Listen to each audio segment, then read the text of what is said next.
নমস্কাৰ সকলোকে স্বাগতম জনাইছো আসাম কেৰিয়াৰ পইণ্ট ইউটিউব চেনেলটোলৈ। আজি আমি সকলোকে স্বাগতম জনাইছো আমাৰ যি ইণ্ডিয়ান আৰ্মিৰ অগ্নিবীৰ তাৰ প্ৰস্তুতিলৈ। আৰু আমি অতি সোনকালে আপোনালোকৰ বাবে লৈ আহিছো এটা ফৌজি বেটছ। ঠিক আছে, আমাৰ যি এপছ আছে তাত এই ফৌজি বেটছৰ ক্লাছ আৰম্ভ কৰা হ'ব।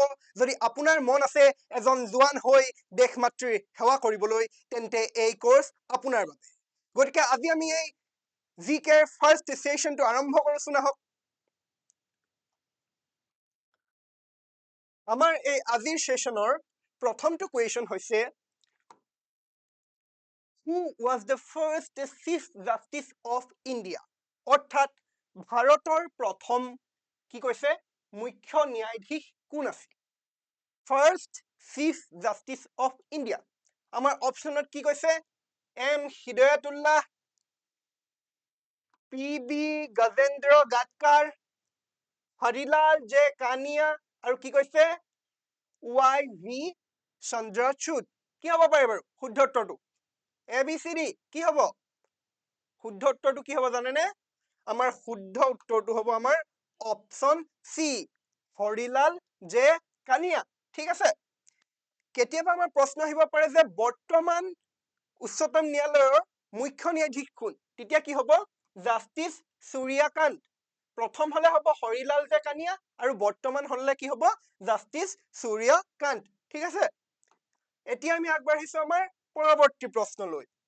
পৰৱৰ্তী প্ৰশ্নত সুধিছে, when did sister Nivedita first meet, কাক লগ পাইছিল বুলি কৈছে? স্বামী বিবেকানন্দ। ভগিনী নিবেদিতাই স্বামী বিবেকানন্দক প্ৰথম কেতিয়া লগ পাইছিল? হয় নহয়? আমাৰ অপশ্যনত কিমান বুলি কৈছে? ছেপ্টেম্বৰ 1893, নৱেম্বৰ 1895, জানুৱাৰী 1897, আৰু কি কৈছে জুলাই 1898। কি হ'ব পাৰে বাৰু শুদ্ধ উত্তৰ? কোনে মন কৰিব? ভগ্নী নিবেদিতাই কাক লগ পাইছিল বুলি কৈছে প্ৰথম? স্বামী বিবেকানন্দক। কেতিয়া? কি হ'ব শুদ্ধ উত্তৰটো? শুদ্ধ উত্তৰটো কি হ'ব জানেনে? শুদ্ধ উত্তৰটো হ'ব আমাৰ অপশ্যন বি, কি নৱেম্বৰ 1895। কেতিয়াবা প্ৰশ্ন হ'ব পাৰে প্ৰথম ক'ত লগ পাইছিল? তেতিয়া কি হ'ব? লণ্ডনত লগ পাইছিল। কেতিয়াবা আকৌ প্ৰশ্ন আহিব পাৰে যে ভগ্নী নিবেদিতা বুলি যে কৈ থকা হয়, তেখেতৰনো আচল নাম কি? তেতিয়া কি জানেনে? তেখেতৰ আচল নাম হৈছে মাৰ্গাৰেট এলিজাবেথ নভেল। ঠিক আছে, পিছত তেখেতৰ প্ৰকৃত নাম আছিল এইটো, পৰৱৰ্তী সময়ত তেখেতে ভাৰতীয়কৰণ কৰি নামটো কি হৈছিল? ভগ্নী নিবেদিতা। ঠিক আছে, এতিয়া আমি আগবাঢ়িছো আমাৰ পৰৱৰ্তী প্ৰশ্নলৈ। পৰৱৰ্তী প্ৰশ্নত সুধিছে, who wrote the book The Wave of Indian Life?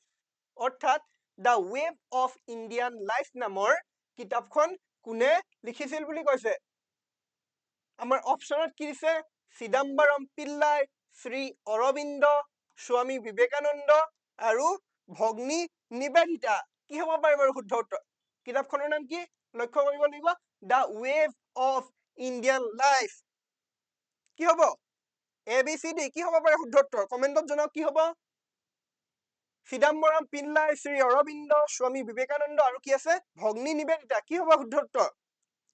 শুদ্ধ উত্তৰটো হ'ব আমাৰ অপশ্যন ডি, চিষ্টাৰ নিবেদিতা। মানে কোন? ভগ্নী নিবেদিতা।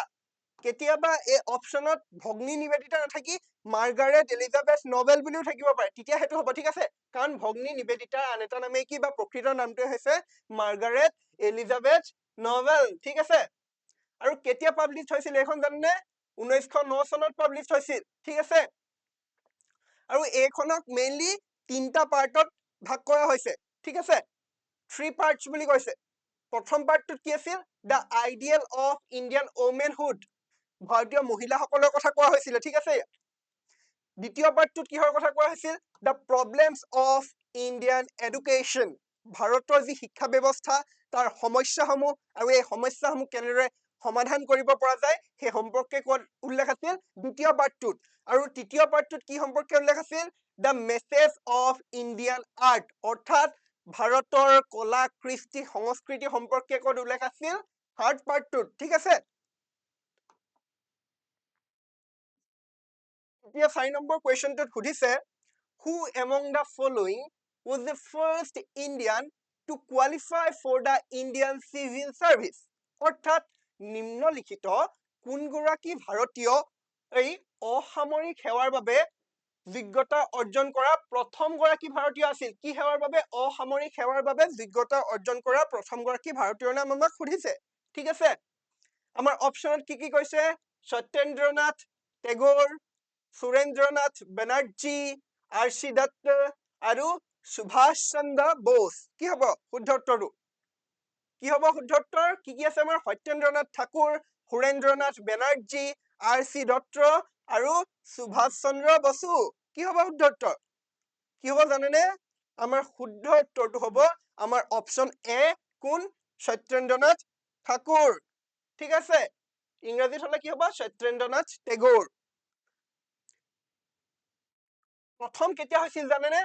ফাৰ্ষ্ট চিভিল চাৰ্ভিচৰ এক্সাম আগতে হৈছিল লণ্ডনত হৈছিল। কেতিয়া জানেনে? 1855 চনত হৈছিল। কিন্তু সেই পৰীক্ষাত কোনো এজন ভাৰতীয় অৱতীৰ্ণ হোৱা নাছিল, মানে কোনো এজন ভাৰতীয় সেই পৰীক্ষা দিয়া নাছিল। ঠিক আছে, প্ৰথম ভাৰতীয়ই কেতিয়া অংশগ্ৰহণ কৰিছিল এই পৰীক্ষাত? 1863 চনত। আৰু সেই পৰীক্ষাতে সত্যেন্দ্ৰনাথ টেগোৰ অৰ্থাৎ সত্যেন্দ্ৰনাথ ঠাকুৰ কি হৈছিলে? উত্তীৰ্ণ হৈছিলে শিক্ষাৰ্থীৰে। ঠিক আছে, আৰু তেখেত কোন আছিল জানেনে? Elder brother of Rabindranath Tagore. Rabindranath ঠাকুৰৰ কি আছিলে? তেখেত ককায়েক আছিলে। এতিয়া আমি আগবাঢ়িছো আমাৰ পৰৱৰ্তী প্ৰশ্নলৈ। এইটো একদম ইজি কুৱেশ্যন দিছে, হয় নহয়? Who made the world famous painting Monalisa? এতিয়া মনালিসা বুলি কৈছে, বিশ্ববিখ্যাত পেইন্টিং মনালিসাখন কোনে নিৰ্মাণ কৰিছিল? আমাৰ অপশ্যনত কি কৈছে? El Greco, Michelangelo, Leonardo da Vinci আৰু টেণ্টৰেণ্টো। কি হব পাৰে শুদ্ধ উত্তৰ? A B C D. কি হব? বিশ্ববিখ্যাত পেইন্টিং মনালিসা। মনালিসাৰ কথা আমি সকলোৱে শুনিছো, হয় নহয়? সেইখন ছবি কোনে নিৰ্মাণ কৰিছিল? কোনে অংকন কৰিছিল? কি হব? শুদ্ধ উত্তৰটো হব আমাৰ option C, Leonardo da Vinci. ঠিক আছে, আৰু এইটো কিহৰ ওপৰত নিৰ্মাণ কৰা হৈছিল জানে? ইটালিয়ান ৰেনেইছেন্স বুলি কৈছে। ইটালী যি নৱজাগৰণ তাৰ ওপৰত ভিত্তি কৰি এই ছবিখন মনালিসা ছবিখন অংকন কৰিছিল কোনে? লিঅ'নাৰ্ডো দা ভিঞ্চিয়ে। ঠিক আছে, আৰু এইটো কৈছে যে কি বুলি? It was described as the best known, the most visited, the most written, the most performed, the most parodied piece of art. মানে কি জানেনে? এতিয়া মনালিসাখন ইমানেই বিখ্যাত আছিল যে সকলোৱে জানে, বেষ্ট নোন বুলি কৈছে। সেইকাৰণে বহুতে কি কৰিছে, আমাক যদি কোনোবা এখনে ছবি বুলি কয় বিশ্ববিখ্যাত ছবি, আমাৰ সকলোৰে মনত প্ৰথমে কাৰ নাম আহে? মনালিসাৰ কথা আহে। ঠিক আছে, দ্য মষ্ট ভিজিটেড, আৰু সেই ছবি সম্পৰ্কে বহুত কথাও লিখা হৈছে। ঠিক আছে, সেইকাৰণে এনেদৰে কোৱা হৈছে। আৰু এটা কথা গম পাই নে কি? যে গ্ৰীনিছ ৱৰ্ল্ড বুক অফ ৰেকৰ্ডতো এটা কথা উল্লেখ আছে। কি বাৰু? এইখনৰ যি ছবিখন তাৰ ইঞ্চুৰেঞ্চ প্ৰাইচটো কিমান জানেনে? কিমান দিছে? $100 মিলিয়ন। ঠিক আছে, কেতিয়া স্থাৱৰ কৰা হৈছিল চাওক, 1962 চনতে ইয়াৰ ইঞ্চুৰেঞ্চৰ মূল্যটো কিমান আছিল বুলি কৈছে? $100 মিলিয়ন। তেতিয়াহ'লে কিমান হেৰি হ'ব পাৰে ভাবি চাওক, কিমান কষ্টলি হ'ব পাৰে। ঠিক আছে, এতিয়া আমি আগবাঢ়িছো আমাৰ পৰৱৰ্তী প্ৰশ্নলৈ। ইয়াত সুধিছে, in which year Akbar ended the jizya tax for the first time? অৰ্থাৎ কোন বৰ্ষত আকবৰে কি কৰিছিল? যি জিজিয়া টেক্স আছে, জিজিয়া কৰ কি কৰিছিলে? শেষ কৰিছিলে, সমাপ্তি ঘটাইছিলে। কেতিয়া? আমাৰ অপশ্যন আছে 1564, 1567, 1565 আৰু 1566। কি হব পাৰে শুদ্ধ উত্তৰ? কি হব জানেনে? কিহৰ কথা কৈছে আমাক? জিজিয়া টেক্সৰ কথা কৈছে, হয় নহয়? আমাক জিজিয়া কৰৰ কথা কৈছে। কেতিয়া এই জিজিয়া কৰ শেষ কৰা হৈছিল? কোনে শেষ কৰিছিল? আকবৰে কৰিছিল। ঠিক আছে, শুদ্ধ উত্তৰটো কি হব? শুদ্ধ উত্তৰটো হব আমাৰ অপশ্যন এ, 1564ত কি কৰা হৈছিলে? জিজিয়া কৰ শেষ কৰি দিয়া হৈছিলে। প্ৰথমত এই জিজিয়া কৰ কেতিয়াবা প্ৰশ্ন আহিব পাৰে, কোনে ইন্ট্ৰডিউচ কৰিছিলে বা কোনে এই জিজিয়া কৰ প্ৰচলন কৰিছিলে? তেতিয়া কি হব জানেনে? এয়া দি থৈছে, ফাৰ্ষ্ট ইন্ট্ৰডিউচ বাই কুতুবউদ্দিন আইবাক। কুতুবউদ্দিন আইবাকে কেতিয়াবা প্ৰশ্ন আহিব যে কোনে প্ৰথমে জিজিয়া কৰ ইন্ট্ৰডিউচ কৰিছিল বা প্ৰচলন কৰিছিল? তেতিয়া কি হব? আমাৰ উত্তৰটো হব কুতুবউদ্দিন আইবাক। আৰু 1564 আকবৰে কি কৰিলে এই কৰ বন্ধ কৰি দিলে জিজিয়া কৰ ঠিক আছে আৰু পুনৰ আকৌ ইয়াক প্ৰচলন কোনে কৰিলে জানেনে ঔৰংজেবে মোগল সম্ৰাট ঔৰংজেবে কৰিলে কেতিয়া কৰিলে 1679 চনত ঠিক আছে এতিয়া আমি আগবাঢ়িছো আমাৰ পৰৱৰ্তী প্ৰশ্নলৈ পৰৱৰ্তী প্ৰশ্নত সুধিছে Amaravati is the capital of which state in India অৰ্থাৎ অমৰাৱতী ভাৰতৰ কোনখন ৰাজ্যৰ ৰাজধানী অমৰাৱতী কি হ'ব পাৰে আমাৰ অপচনত আছে মহাৰাষ্ট্ৰ অন্ধ্ৰপ্ৰদেশ তেলেংগানা আৰু কৰ্ণাটক কি হ'ব পাৰে কি হ'ব শুদ্ধ উত্তৰ ABCD অমৰাৱতী কোনখন ৰাজ্যৰ ৰাজধানী ভাৰতৰ কোনখন ৰাজ্যৰ ৰাজধানী বাৰু জানেনে তোমালোকে শুদ্ধ উত্তৰটো কি হ'ব কি হ'ব পাৰে কমেন্টত জনোৱা কি হ'ব ABCD কি হ'ব পাৰে বাৰু শুদ্ধ উত্তৰটো কি হ'ব আমাৰ অপচন বি অন্ধ্ৰপ্ৰদেশ হ'ব ঠিক আছে 2014 চনত এই কথা ঘোষণা কৰা হৈছিল যে অমৰাৱতী কি হ'ব এতিয়াৰ পৰা অন্ধ্ৰপ্ৰদেশৰ ৰাজধানী হ'ব আগতে কি আছিলে বাৰু হায়দৰাবাদ আছিলে হয় নে নহয় যিহেতু কি কৰা হ'ল ষ্টেটখন দুভাগ কৰা হ'ল এটা অংশ কি কৰা হ'ল তেলেংগানা কৰি পেলোৱা হ'ল গতিকে এতিয়া তেলেংগানাৰ ৰাজধানী বুলি ক'লে আমি হায়দৰাবাদ বুলি ক'ম আৰু অন্ধ্ৰপ্ৰদেশৰ ৰাজধানী বুলি ক'লে কি বুলি ক'ম আমি অমৰাৱতী বুলি ক'ম ঠিক আছে এটা তোমালোকৰ বাবে ভাল খবৰটো কি তোমালোকে হয়তো ইতিমধ্যে গম পাইছে যে যি আমাৰ আমি এতিয়া আৰম্ভ কৰিছো কিহৰ ক্লাছ ইণ্ডিয়ান আৰ্মি অগ্নিবীৰৰ এক্সামৰ বাবে 2026 ৰ যি এক্সাম তাৰ বাবে আমি আৰম্ভ কৰিছো এটা 4G বেটচ অতি সোনকালে তোমালোকৰ ক্লাছ হ'ব তাত তোমালোকে মাত্ৰ কিমান 629 টকাতে এই ক্লাছটো লাভ কৰিবলৈ তোমালোকে সক্ষম হ'বা তাত কি সুবিধা থাকিব জানানে সুবিধা আমাৰ থাকিব daily live classes recorded classes complete syllabus PDF and e-books আৰু mock test তাৰ বাবে তোমালোকে যোগাযোগ কৰিব লাগিব তলত উল্লেখিত এই দুটা নম্বৰত যদিহে তোমাৰো মন আছে এজন ফৌজী হোৱাৰ এজন জোৱান হৈ দেশ মাতৃৰ সেৱা কৰাৰ গতিকে তোমালোকৰ বাবে আহি পৰিছে এটা সোণালী সুযোগ মাত্ৰ কেইটকাত 629 টকাৰে তোমালোকে লাভ কৰিবা এই সুযোগ যাৰ জৰিয়তে তোমালোকে সপোনবোৰ দিঠকত পৰিণত কৰিব পাৰিবা ঠিক আছে আৰু এটা কথা তোমালোকক জনাবলৈ পালে সুখী হ'ম যে ইতিমধ্যে আমাৰ কিহৰ ক্লাছ আৰম্ভ হৈছে যি GNM নাৰ্ছিং তাৰ ক্লাছ আৰম্ভ হৈছে ঠিক আছে আৰু তোমালোকে এই কোৰ্সটো মাত্ৰ 549 টকাতে উপলব্ধ হ'ব তোমালোকৰ বাবে য'ত অন্তৰ্ভুক্ত হৈ থাকিব ইংলিছ মেথমেটিক্স সায়েন্স GNM নাৰ্ছিঙৰ বাবে যি এন্ট্ৰেন্স এক্সামৰ বাবে যি প্ৰয়োজনীয় আছে আটাইকেইটা সাবজেক্ট ইয়াত ইনক্লুড হৈ থাকিব য'ত অন্তৰ্ভুক্ত হৈ থাকিব কি facility live class recorded class complete syllabus mock test PDF files and e-books ঠিক আছে আৰু তোমালোকৰ বাবে এটা বিশেষ সুবিধা কি 1:1 ডাউট ক্লিয়াৰিং সেশন তোমালোকৰ যদি কিবা নুবুজা থাকে কিবা প্ৰবলেম থাকে তোমালোকে সকলো কথা জানিবৰ বাবে তোমালোকক এটা 1:1 ডাউট ক্লিয়াৰিং সেশনৰো সুবিধা প্ৰদান কৰা হৈছে ঠিক আছে আৰু তাৰ বাবে তোমালোকে যোগাযোগ কৰিব লাগিব তলত উল্লেখিত এই নম্বৰত বা আমাৰ ডেসক্ৰিপচনত যি নম্বৰ আছে তাতো তোমালোকে যোগাযোগ কৰিব পাৰিবা ঠিক আছে এতিয়া আমি আগবাঢ়িছো আমাৰ পৰৱৰ্তী প্ৰশ্নলৈ পৰৱৰ্তী প্ৰশ্নত কি সুধিছে বাৰু পৰৱৰ্তী প্ৰশ্নত সুধিছে who introduced the মনসবদাৰী system অৰ্থাৎ কোনে মনসবদাৰী প্ৰণালী কি কৰিছিলে প্ৰৱৰ্তন কৰিছিলে আমাৰ অপচনত আছে বাবৰ হুমায়ুন আকবৰ আৰু ঔৰংজেব কি হ'ব পাৰে বাৰু শুদ্ধ উত্তৰ কিহৰ কথা কৈছে মনসবদাৰী চিষ্টেমৰ কথা কৈছে কি হ'ব বাবৰ হুমায়ুন আকবৰ ঔৰংজেব কি হ'ব পাৰে শুদ্ধ উত্তৰটো হ'ব আমাৰ অপচন সি আকবৰ ঠিক আছে এই মনসবদাৰী চিষ্টেম তেতিয়া কোনে হেৰি কৰিছিল ষ্টাৰ্ট কৰিছিল আকবৰে কৰিছিল কিন্তু এটা কথা প্ৰথম আৰম্ভণি কোনে কৰিছিল জানানে প্ৰথম আৰম্ভণি কিন্তু বাবৰে কৰিছিল কিন্তু সমগ্ৰ ভাৰতত বা তেওঁ যি শাসন কৰিছিল সেই ৰাজ্যখণ্ডত নহয় সমগ্ৰ মাত্ৰ উত্তৰ ভাৰতৰ কিছুমান অংশত ঠিক আছে পিছত পদ্ধতিগতভাৱে প্ৰণালীবদ্ধভাৱে কোনে আৰম্ভ কৰিলে এই চিষ্টেমটো আৰম্ভ কৰিলে আকবৰে ঠিক আছে আৰু এই মনসবদাৰী চিষ্টেমটোত কি জানানে দুটা মনসবৰ কথা কোৱা হৈছিল দুটা ধৰণৰ জাত আৰু সাৱাৰ ঠিক আছে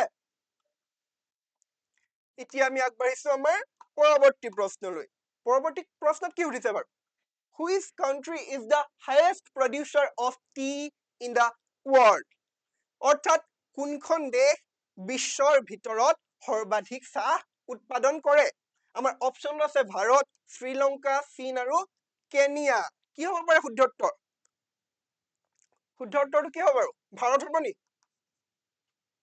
নে বেলেগ কিবা হ'ব কি হ'ব শুদ্ধ উত্তৰ নে চীন হ'ব কি হ'ব পাৰে বাৰু কমেণ্টত জনোৱা কি হ'ব কিহৰ কথা কৈছে বিশ্বৰ সৰ্বাধিক চাহ উৎপাদন কৰা দেশখনৰ নাম সুধিছে আমাৰ অসমো চাহৰ বাবে বিখ্যাত হয় নহয় গতিকে ভাৰত হ'ব পাৰে নেকি নে বেলেগ কিবা হ'ব শুদ্ধ উত্তৰটো কি হ'ব জানানে শুদ্ধ উত্তৰটো হ'ব আমাৰ অপচন চি কি চাইনা ঠিক আছে চাইনাই বিশ্বৰ ভিতৰত সৰ্বাধিক চাহ উৎপাদন কৰে ঠিক আছে আৰু দ্বিতীয় স্থানত আছে কোন জানানে দ্বিতীয় স্থানত আছে ভাৰত দ্বিতীয় সৰ্বাধিক চাহ উৎপাদন কৰাৰ স্থানত কোন আছে আমাৰ ইণ্ডিয়া অৰ্থাৎ ভাৰত আৰু ইণ্ডিয়াৰ ভিতৰত অসমে সৰ্বাধিক চাহ উৎপাদন কৰে ঠিক আছে more than 50% ঠিক আছে এতিয়া আমি আগবাঢ়িছো আমাৰ পৰৱৰ্তী প্ৰশ্নলৈ পৰৱৰ্তী প্ৰশ্নত সুধিছে national sports day is celebrated as a tribute to whom অৰ্থাৎ কাৰ প্ৰতি শ্ৰদ্ধাঞ্জলি জনাই কি পালন কৰা হয় বুলি কৈছে ৰাষ্ট্ৰীয় ক্ৰীড়া দিৱস উদযাপন কৰা হয় কাৰ প্ৰতি as a tribute to whom আমাৰ অপচনত আছে কোন মিলখা সিং মেজৰ ধ্যানচাঁদ শচীন তেণ্ডুলকাৰ পি.টি. উষা কি হ'ব পাৰে বাৰু শুদ্ধ উত্তৰটো কি হ'ব নেশ্যনেল স্পৰ্টছ ডে কাৰ প্ৰতি সন্মান জনাই পালন কৰা হয় কি হ'ব কমেণ্টত জনোৱা কি হ'ব পাৰে মিলখা সিং মেজৰ ধ্যানচাঁদ শচীন তেণ্ডুলকাৰ আৰু পি.টি. উষা কি হ'ব শুদ্ধ উত্তৰটো হ'ব আমাৰ অপচন বি মেজৰ ধ্যানচাঁদ ঠিক আছে কেতিয়া পালন কৰা হয় জানেনে 29 আগষ্টত কি পালন কৰা হয় নেশ্যনেল স্পৰ্টছ ডে ঠিক আছে আৰু তেখেতক কি বুলি জনা যায় দ্য উইজাৰ্ড অফ হকী আৰু কি বুলি জনা যায় দ্য মেজিচিয়ান অফ হকী অৰ্থাৎ হকীৰ যাদুকৰ হিচাপে জনা যায় ঠিক আছে আৰু ভাৰতৰ যি খেল জগতৰ সৰ্বোচ্চতম শ্ৰেষ্ঠ বঁটা সেই বঁটাটোৰ নামো এখেতৰ নামতে দিয়া হয় কাৰ নামত মেজৰ ধ্যানচাঁদৰ নামত এতিয়া তোমালোকে কমেণ্টত জনোৱা সেই বঁটাটোৰ নাম কি ঠিক আছে এতিয়া আমি আগবাঢ়িছো আমাৰ পৰৱৰ্তী প্ৰশ্নলৈ 11 নম্বৰ প্ৰশ্নটোত কি সুধিছে which of the following is a major classical dance form of Andhra Pradesh অৰ্থাৎ তলৰ কোনটো অন্ধ্ৰপ্ৰদেশৰ এটা প্ৰধান কি শাস্ত্ৰীয় নৃত্যৰ প্ৰকাৰ আমাৰ অপচনত আছে সত্ৰীয়া মোহিনীঅট্টম কুচিপুড়ি আৰু ভাৰত নাট্যম কি হ'ব শুদ্ধ উত্তৰটো সত্ৰীয়াটো নহয় বুলি জানোৱে হয় নহয় সত্ৰীয়া নহয় বুলি জানোৱে আমি সত্ৰীয়াটো কি হ'ব সত্ৰীয়া হলে অসম হ'ব হয় নহয় সেইটো আমি গম পালোৱে গতিকে সত্ৰীয়া নহয় কি হ'ব মোহিনীঅট্টম হ'ব নে কুচিপুড়ি নে ভাৰত নাট্যম কি হ'ব পাৰে শুদ্ধ উত্তৰটো কি হ'ব শুদ্ধ উত্তৰটো হ'ব আমাৰ অপচন চি কুচিপুড়ি ঠিক আছে বাকী কেইটা আমি মনত ৰাখিব লাগিব কাৰণ প্ৰশ্নত পৰীক্ষাত কোনটো আমি নাজানো হয় নহয় এতিয়া সত্ৰীয়াটো জানো সত্ৰীয়াকৰ আমাৰ অসমৰ মোহিনীঅট্টমটো হৈছে কেৰেলা আৰু ভাৰত নাট্যমটো হৈছে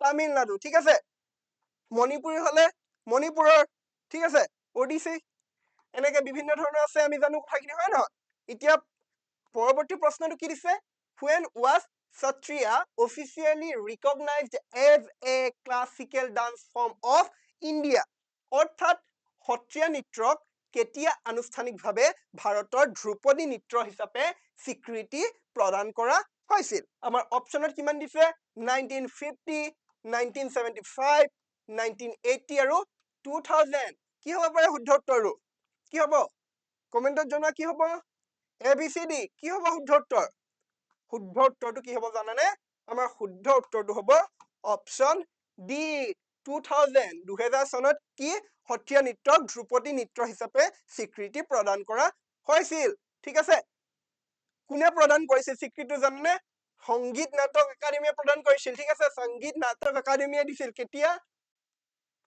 15 নৱেম্বৰ 2000 ঠিক আছে 2000 চনৰ 15 নৱেম্বৰ তাৰিখে সংগীত নাটক একাডেমীয়ে সত্ৰীয়া নৃত্যক কি এটা ধ্ৰুপদী নৃত্যৰ মৰ্যাদা প্ৰদান কৰিছিল আৰু এই নৃত্যৰ জনক বুলি ক'লে আমি মহাপুৰুষ শ্ৰীমন্ত শংকৰদেৱৰ নামে জানিম হয় নহয় কেতিয়া ইন্ট্ৰডিউচ কৰা হৈছিল আৰম্ভ কৰা হৈছিল কৈছে 15th century 1500 শতিকাতে ঠিক আছে এতিয়া আমি আগবাঢ়িছো আমাৰ পৰৱৰ্তী প্ৰশ্নলৈ পৰৱৰ্তী প্ৰশ্নত সুধিছে the Swadeshi movement started as a reaction to the অৰ্থাৎ স্বদেশী আন্দোলন দেশ যিপিনি কৈছে যে আন্দোলনৰ প্ৰতিক্ৰিয়া হিচাপে আৰম্ভ হৈছিল কিহৰ প্ৰতিক্ৰিয়া হিচাপে স্বদেশী আন্দোলন অৰ্থাৎ স্বদেশী মুভমেন্ট আৰম্ভ হৈছিল কি হ'ব পাৰে আমাৰ অপচনত কি দিছে partition of Bengal 1905 Rowlatt Act 1919 salt march 1930 আৰু কিহৰ কথা কৈছে সাইমন কমিশন 1928 কিহৰ প্ৰতিক্ৰিয়া হিচাপে কি হৈছিল বুলি কৈছে আমাক স্বদেশী আন্দোলন হৈছিল কি হ'ব শুদ্ধ উত্তৰটো কি হ'ব পাৰে শুদ্ধ উত্তৰটো কি হ'ব জানেনে শুদ্ধ উত্তৰটো হ'ব আমাৰ অপচন এ কি পাৰ্টিশন অফ বেংগল ঠিক আছে পাৰ্টিশন অফ বেংগল 1905 ৰ প্ৰতিক্ৰিয়া হিচাপে কি হৈছিল স্বদেশী আন্দোলন হৈছিল কেতিয়াবা প্ৰশ্ন আহিব পাৰে যে বংগ বিভাজনৰ সময়ত ভাৰতৰ ভাইসৰয় কোন আছিল লৰ্ড কাৰ্জন আছিল আৰু তেখেতে এনাউন্স কৰিছিলে এই কথাষাৰ পাৰ্টিশন বংগৰ বিভাজন হ'ব বুলি কেতিয়া 1905 চনৰ জুলাই মাহত আৰু এই বংগ বিভাজন কেতিয়া কাৰ্যকৰী হৈছিল জানেনে এটো প্ৰশ্ন আহি থাকে 16 অক্টোবৰ 1905 চনত ঠিক আছে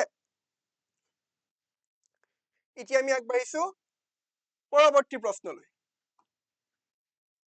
পৰৱৰ্তী প্ৰশ্নত কৈছে who was the first Indian to receive the Nobel Prize in Literature অৰ্থাৎ সাহিত্যৰ নোবেল বঁটা লাভ কৰা প্ৰথম গৰাকী ভাৰতীয়ৰ নাম কি আমাৰ অপচনত কি কৈছে ৰবীন্দ্ৰনাথ টেগোৰ চি.ভি. ৰমন অমৰ্ত্য সেন আৰু কি কৈছে মাদাৰ টেৰেছা কি হ'ব শুদ্ধ উত্তৰ সাহিত্যত কি কৈছে নোবেল বঁটা লাভ কৰা প্ৰথম গৰাকী ভাৰতীয়ৰ নাম আমাক সুধিছে কি হ'ব পাৰে এবিচিডি কি হ'ব কমেন্টত জনোৱা কি হ'ব শুদ্ধ উত্তৰটো কি হ'ব জানানে শুদ্ধ উত্তৰটো হ'ব আমাৰ অপচন এ ৰবীন্দ্ৰনাথ টেগোৰ কি হ'ব আমাৰ শুদ্ধ উত্তৰ হ'ব ঠিক আছে কিহৰ বাবে লাভ কৰিছিল কোনখন গ্ৰন্থৰ বাবে ৰবীন্দ্ৰনাথ টেগোৰে বা ৰবীন্দ্ৰনাথ ঠাকুৰে কি লাভ কৰিছিল নোবেল পুৰস্কাৰ লাভ কৰিছিল কি হ'ব জানেনে তেতিয়া হ'ব গীতাঞ্জলি ঠিক আছে কেতিয়া লাভ কৰিছিল জানেনে 1913 চনত আৰু গীতাঞ্জলি আৰু কি নামত জনা যায় সং অফাৰিংছ হেবুলি জনা যায় আৰু ইয়াত কেইটা কবিতা আছিল জানানে 103টা কবিতা আছিল প্ৰথমে ইয়াক কি ভাষাত লিখা হৈছিল জানানে বেংগলী ভাষাত লিখা হৈছিল ঠিক আছে আৰু পৰৱৰ্তী সময়ত ৰবীন্দ্ৰনাথ ঠাকুৰে নিজে কি কৰিলে এইখন ইংৰাজী ভাষালৈ অনুবাদ কৰিলে ঠিক আছে এতিয়া আমি আগবাঢ়িছো আমাৰ আজিৰ এই সেশনৰ অন্তিমটো প্ৰশ্নলৈ অন্তিমটো প্ৰশ্নত সুধিছে as on 31st October 2024 what is the total number of classical languages in India অৰ্থাৎ 31 অক্টোবৰ 2024 তাৰিখলৈকে ভাৰতত ধ্ৰুপদী ভাষাৰ মুঠ সংখ্যা কিমান কেটা আছে বৰ্তমানলৈকে ভাৰতত ধ্ৰুপদী ভাষা আমাৰ অপচনত কি কৈছে 10 12 11 আৰু 8 কি হ'ব পাৰে শুদ্ধ উত্তৰটো কি হ'ব বাৰু শুদ্ধ উত্তৰটো কি হ'ব জানেনে শুদ্ধ উত্তৰটো হ'ব আমাৰ অপচন সি 11 ঠিক আছে কেতিয়াবা কি কৰে জানেনে কেতিয়াবা এনেদৰে প্ৰশ্ন দিয়ে যে তলত উল্লেখিত কোনটো ভাৰতৰ ধ্ৰুপদী ভাষা হয় বুলিও কেতিয়াবা প্ৰশ্ন দিয়ে কেতিয়াবা নহয় বুলি প্ৰশ্ন দিয়ে আকৌ গতিকে ধ্ৰুপদী ভাষা কোন কেইটা আছে আৰু কোন কেইটা হেগিটা আমি মনত ৰাখিব লাগিব ঠিক আছে ইয়াত মই দি দিছো কোন কেইটা তামিল কেতিয়া ইয়াক ডিক্লেয়াৰ কৰা হৈছিল ধ্ৰুপদী ভাষা বুলি 2004 চনত সংস্কৃত 2005 চনত কানাডা 2008 চনত তেলুগু 2008 চনত মলয়ালম 2013 চনত আৰু উৰিয়া কিমান 2014 চনত 2024 বৰ্ষৰ আগলৈকে তেতিয়াহলে কিমান আছিলে টোটেল 6টা কি আছিলে আমাৰ ক্লাসিক্যাল ল্যাঙ্গুয়েজ আছিলে ঠিক আছে আকৌ 2024 চনত কেইটা দিয়া হল আৰু 5টা দিয়া হল কি দিয়া হল জানেনে মাৰাঠী পালি প্ৰাকৃত আসামিজ এন্ড বেংগলী আমাৰ অসমীয়া ভাষাকো ধ্ৰুপদী ভাষাৰ মৰ্যাদা প্ৰদান কৰা হল আমি সকলোৱে শুনিছিলো হয় নহয় আৰু কি জানেনে কেতিয়াবা প্ৰশ্ন আহিব পাৰে যে which of the following language মানে তলত উল্লেখিত কোনটো ভাষাত প্ৰথমে ধ্ৰুপদী ভাষাৰ মৰ্যাদা প্ৰদান কৰা হৈছিল ভাৰতত তেতিয়া কি হ'ব জানেনে তেতিয়া শুদ্ধ উত্তৰটো কি হ'ব তামিল কেতিয়া 2004 চনত একেবাৰে প্ৰথম তামিল ভাষাকে ধ্ৰুপদী ভাষাৰ মৰ্যাদা প্ৰদান কৰা হৈছিল ঠিক আছে গতিকে আজিলৈ ইমানেই পৰৱৰ্তী সময়ত আমি আকৌ লগ হ'ম তোমালোকৰ বাবে লৈ আহিম জিকে most important question আৰু তোমাৰো যদি সপোন আছে এজন কি হোৱাৰ এজন বীৰ হোৱাৰ এজন জোৱান হোৱাৰ যি দেশ মাতৃৰ সেৱা কৰিবলৈ বিচাৰে গতিকে তোমালোকক আমি জনাইছো স্বাগতম তোমালোকে আমাৰ এই ক্লাছবোৰ লোৱা আৰু আমি তোমালোকক এছুৰেঞ্চ দিছো যে তোমালোকে যদি ভালদৰে অধ্যয়ন কৰা তোমালোকে নিজৰ সপোন কি কৰিব পাৰিবা বাস্তৱত ৰূপায়িত কৰিব পাৰিবা ঠিক আছে ধন্যবাদ